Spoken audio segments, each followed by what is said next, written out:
Good morning, good afternoon, and good evening sa iba't ibang panig ng mundo. Yun, lalo na dyan sa Pilipinas is mag-uumaga na. So, masabi ko lang sa inyo, ako nga pala si Sweet Batangginia Aslioni, yung pangalan ko.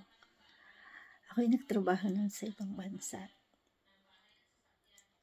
Sa Kuwait at 4 years na nagtrabaho ako doon. At ang nadating ko ay 4 na anak na puro lalaki. And then, hindi ko akalain nung lumaki na sa 4 years ko, naglakihan sila. Ay, ayaw ko na. Parang iba na yung kanilang kinikilos sa akin. Then, nung time na yun, naka 4 years na ako. Binigyan ako ng aking ama ng ticket na umuwi para ako ay magbakasyon na back and forth. Ngayon, ay dala ko yung ticket na yun. Iniisip ko kung ako ay babalik o hindi. Pero ang inano ko na lang, hindi na lang ako bumalik sa kanila. As nakakita naman ako ng Korea. Nakauwi ako ng Pilipinas, ng ayos na ayos.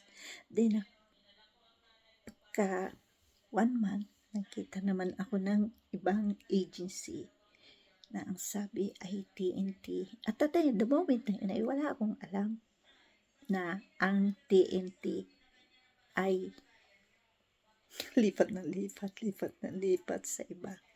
Ayun. Nakakita ako ng isang Koreano, 4 kaming babae. Nakakita kami ng isang Koreano. Dinala kami sa hotel.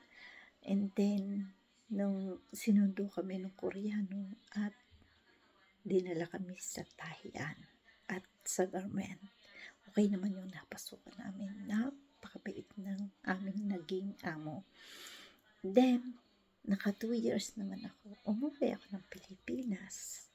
Tinapag ako ni nanay dahil ako ay mag-aalaga at may sakit na daw, ang sabi ng nanay ko. Ngayon, nilagahan ko nanay ko at 11 years ako nagtigil sa atin.